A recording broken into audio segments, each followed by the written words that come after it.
आदाब नाजरीन, आज फिर हम आपके लिए लेकर आए हैं मैदान जंग से वो हकीकतें जिन्हें दुनिया की बड़ी ताकतें छुपाना चाहती हैं। हमास वो नाम जो दुश्मन के लिए एक डर और मजलूमों के लिए उम्मीद बन चुका है। सारी दुनिया की ताकतें, चाहे वो अमेरिका हो, इजराइल हो, जब एकजुट होकर भी हमास को मिटा नहीं पाई तो समझिए ये जंग सिर्फ हथियारों की नहीं, हिम्मत की है। और हमास ने गजा से रॉकेट दागकर पूरी दुनिया को यह बता दिया कि हम जिंदा हैं और सर झुकाना हमें मंजूर नहीं। कितनी भी बड़ी ताकतें क्यों ना हो, अल्लाह की मदद जिसके साथ हो वो कभी शिकस्त खा नहीं सकती। जैसा कि कुरान पाक में साफ तौर पर फरमाया गया है, कई बार थोड़े लोग अल्लाह के हुक्म से बहुत बड़ी फौजों पर गालिब आ जाते हैं और अल्लाह सब्र करने वालों के साथ है। सूरह अल बकरा आयत नंबर 249। और यही सब्र हिम्मत हमास के मुजाहिदीनों में जिंदा है। जब इजरायली रॉकेट गजा के मासूम बच्चों, औरतों, बूढ़ों और नौजवानों पर गिरते हैं तो वो शहादत बन जाती है। लेकिन अफसोस, कुछ लोग जो इस उम्मत का हिस्सा हैं वो गजा की बर्बादी का मातम इस तरीके से करते हैं जैसे सब कुछ खत्म हो चुका है। नहीं जनाब, गजा उजड़ा नहीं है, गजा लड़ रहा है, डटा हुआ है, गजा मुकाबिल में खड़ा हुआ है। इजराइल को हजम नहीं हो पा रहा है। अब तो इजराइल को अपनी फौज में इस्तीफे की बहार है। अगर जंग जीत रहे होते तो सैनिक भाग क्यों रहे हैं? 7 अक्टूबर की नाकामी पर ब्रिगेड कमांडर हाइम कोहेन का इस्तीफा इजराइल ऑक्यूपेशन फोर्स के दबाव में टूटती हिम्मत और सबसे बड़ी मिसाल है। दूसरी तरफ मिस्र और कतर जैसे ममालिक जंगबंदी की बहाली और गजा की तामीर नौ के लिए मुनज्जम कोशिश कर रहे हैं। लेकिन अमेरिका और इजराइल का मकसद है सिर्फ एक, हमास को मिटाना, चाहे इसके लिए लाखों मासूमों को क्यों ना मिटाना पड़े। मगर हक और सब्र की इस जंग में गजा आज भी अलामत है, अज़्म की, ईमान की और इस्लाम की वो रोशनी जो दुनिया के तमाम जुल्मों को चीर कर चमक रही है। जहां पहली खबर देख सकते हैं कि इजरायली चैनल 14 का दावा, हमास के पास 45 किलोमीटर या उससे ज्यादा रेंज वाले सैकड़ों रॉकेट मौजूद है। इजरायली चैनल 14 की रिपोर्ट में कहा गया है कि सिक्योरिटी एजेंसियों का तज़किरा है कि हमास के पास सैकड़ों ऐसे रॉकेट मौजूद हैं जो 45 किलोमीटर या उससे ज्यादा। इसके अलावा हमास के पास कम दूरी तक मार करने वाले कई रॉकेट्स अभी भी मौजूद हैं। रिपोर्ट्स के मुताबिक यह अंदाजा हालिया जासूस और तकनीकी निगरानी के बाद लगाया गया है। इस खुलासे ने इजरायली हुकूमत की फिक्र को और बढ़ा दिया है, क्योंकि इतने बड़े पैमाने पर हथियारों की मौजूदगी गजा से इजराइल के शहरों के लिए एक संगीन खतरा बन सकती है। फिलहाल इस रिपोर्ट पर हमास की जानिब से कोई आधिकारिक बयान नहीं आया है, मगर इजरायली हुकाम इससे एक बड़ी स्ट्रेटेजिक चाल के तौर पर भी देख रही है। जहां दावे किए जा रहे थे कि सारे सैन्य अड्डे तबाह हो चुके हैं हमास के, पर यही इजरायली चैनल 14 जो है खुल करके बातों को रख रहा है। वहीं आप दूसरी खबर देख सकते हैं, नेतन्याहू गजा की जमीन कब्जाने की धमकी दे रहा है। उसने कहा है कि इजरायली कैदियों को रिहा करता है तो जवाबी कार्रवाई और ज्यादा शदीद होगी। यह बयान उस वक्त आया है जब एक हफ्ते पहले जनवरी में हुई जंगबंदी समझौते के बाद इजराइल ने दोबारा गजा पर हमला शुरू कर दिया। नेतन्याहू ने इजरायली पार्लियामेंट केनेसेट में बयान देते हुए कहा, जितना ज्यादा हमास हमारे बंदियों को छोड़ने से इनकार करेगा उतना ही ज्यादा हम उसे दबाव में लाएंगे।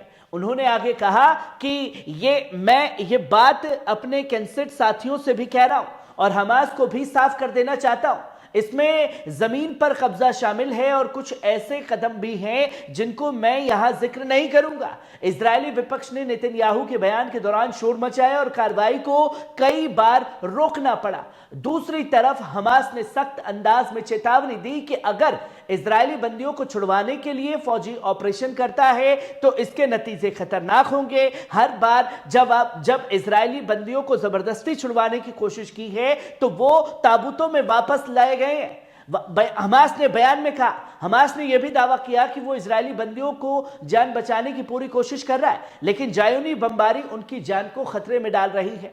वहीं 7 अक्टूबर 2023 को हुए फिलिस्तीनी हमले में कुल 251 इजरायली बंदी और इनमें से 58 अब भी गजा में मौजूद हैं, जिनमें 34 के बारे में इजरायली फौज मानती है कि वो अब जिंदा नहीं है। वहीं आप तीसरी खबर देख सकते हैं, 7 अक्टूबर की नाकामी पर इस्तीफा, Israeli brigade commander hymn Cohen ने मानी अपनी गलती। इजरायली काबिज फौज के एक अहम अफसर कर्नल हाइम कोहेन ने 7 अक्टूबर की नाकामी की जिम्मेदारी लेते हुए अपने ओहदे से इस्तीफा दे दिया है दोस्तों। वो Israeli occupation commander northern commander का ब्रिगेडियर था। कोहेन ने जनरल यारून को सौंपा और खत में लिखा कि 7 अक्टूबर को मेरी ब्रिगेड गजा बॉर्डर के पास रहने वाले बाशिंदों की हिफाजत करने में नाकाम रही। नतीजों के लिहाज से मैं नाकाम रहा। हाइम कोहेन के जिम्मे वो इलाका था जिसमें नोवा म्यूजिक फेस्टिवल, बेरी और नाहल ओज जैसे इलाके शामिल थे, जो हमले के दौरान सबसे ज्यादा मुतासिर हुए। हालांकि जंग के दौरान कोहेन ग्राउंड पर मौजूद होने की बजाय ऑपरेशंस को कमांड सेंटर से चला रहा था। आईओएफ के इंटरनेशनल तहकीकात में कहा गया है कि ब्रिगेड कमांडर को ऐसे हमले फील्ड में रहकर जंग की क़यादत करनी चाहिए थी, जैसा कि मिलिट्री डॉक्ट्रिन की जिक्र है। जांच के सामने कोहेन ने नाहल की मिलिट्री पोस्ट की सिक्योरिटी को लेकर गलत रिपोर्ट दी थी। उनके दफ्तर के व्हाइट बोर्ड पर यह एक गलत दिखाया गया था। सायरेट और यामा 13 जैसे स्पेशल यूनिट्स उस इलाके में एक्टिव है, जबकि हकीकत इसके बिल्कुल उलट थी। इसके बाद 4 मार्च को इजरायली ऑक्यूपेशन फोर्स 7 अक्टूबर को तहकीकात की रिपोर्ट जारी की गई, जिसमें कफर अजा गांव और नहाउस बेस हुए हमलों की तफसील से जिक्र किया गया था। रिपोर्ट के मुताबिक हमास के 250 मुजाहिदीन कफर अजा में दाखिल हुए, 64 अफराद को मार डाला और 19 को गिरफ्तार कर ले गए।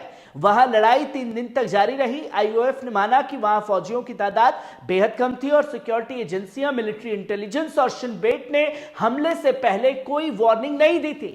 रिपोर्ट्स में यह भी कहा गया कि कफर अज़म में जंग की क़यादत में संगीन गलतियां हुई और अलग अलग फोर्सेस के बीच तालमेल की कमी की वजह से दर्जनों लोग मारे गए। अपनी नाकामी को छुपाने के लिए सारा ठिकरा जो है वो हमास के ऊपर फोड़ते हुए नजर आए और जंग के 1.5 साल बाद ये रियलाइज हो रहा है कोहेन को कि भैया उससे गलती हुई है, इसलिए वो इस्तीफा सौंप रहा है। और ये उस देश का हाल है दोस्तों जिसके बारे में हमारे मुस्लिम जो सो कॉल्ड पत्रकार हैं वो भी ये बता रहे हैं कि साहब इजराइल तो जंग जीत चुका है। जब इजराइल जंग जीत चुका है तो ये किस तरीके की तस्वीरें सामने आ रही हैं। वहीं आप चौथी खबर देख सकते हैं, गजा से दागे गए रॉकेट। गजा पट्टी से हुए रॉकेट का निशाना गजा एनवेलपमेंट आसपास की बस्तियों थी। अलमायदीन की रिपोर्ट के मुताबिक गजा में मौजूद नुमाइंदे ने बताया कि गजा स्ट्रिप से कई रॉकेट फायर किए गए जो सीधे गजा एनवेलप की बस्तियों की जानिब रवाना हुए। इस ताजा हमले के बाद इजरायली इलाकों में फिर से सायरन बजे और अवाम को बंकरों में जाने की हिदायत दी गई। फिलहाल किसी जानी नुकसान की रिपोर्ट सामने नहीं आई है, लेकिन हालात फिर से तनावपूर्ण हो गए हैं। इस हमले के जवाब में इजरायली फौज किसी भी वक्त गजा पर जवाबी कार्रवाई कर सकती है। वहीं आप 5वीं खबर भी अपनी स्क्रीन पर देख सकते हैं। मिस्र ने गजा में फायरबंदी और तामीर नौ की राह खोलने के लिए तेज किए सियासी डिप्लोमेटिक कोशिशें। मिस्र ने तस्दीक की है कि वो गजा में जंगबंदी की वापसी के लिए अपनी कोशिशें तेज कर रहा है ताकि तामीर नौ के मंसूबे पर अमल शुरू किया जा सके। मिस्री वजीर आजम डॉक्टर मुस्तफा मदलूबी ने बुध के रोज एक प्रेस कॉन्फ्रेंस में कहा कि इलाकाई हालत अब भी संगीन है और गजा पर जारी हमले की वजह से तजावुज जारी है। मिस्र तमाम मुमकिन कोशिशें कर रहा है ताकि फायरबंदी दोबारा बहाल हो सके। तजवीज़ी अमल के साथ साथ गजा को तामीर का रास्ता खुले। उन्होंने बताया कि यह तामीर नौ की योजना अरब लीग और दुनिया के कई ममालिक ने अपनाई है। इसी सिलसिले में फिलिस्तीन वजीर आजम डॉक्टर मोहम्मद मुस्तफा के साथ भी मुलाकात हुई, जिसमें मौजूदा चुनौतियों की तामीर और मनसूबाबंदी तबादला ख्याल हुआ। मिस्र की वजारत खारजा ने बताया कि मिस्र और कतर के दरमियान राबिता और मुनासिब कोशिशें जारी हैं ताकि 19 जनवरी के ताउन के तहत 3 मरहलों में जंगबंदी की तामील हो सके। बुध को मिस्री वजीर खारजा डॉक्टर बदर अब्दुल और कतरी वजीर खारजा शेख मोहम्मद बिन अब्दुल रहमान ने के दरमियान टेलीफोन पर गुफ्तगू हुई, जिसमें उन्होंने कोशिशें और इस बात की इत्तफाक किया कि बंदियों की रिहाई, इंसानी तिब्बी इमदाद की गजा तक रसाई और पनाह गुजानी की मदद बेहद जरूरी है।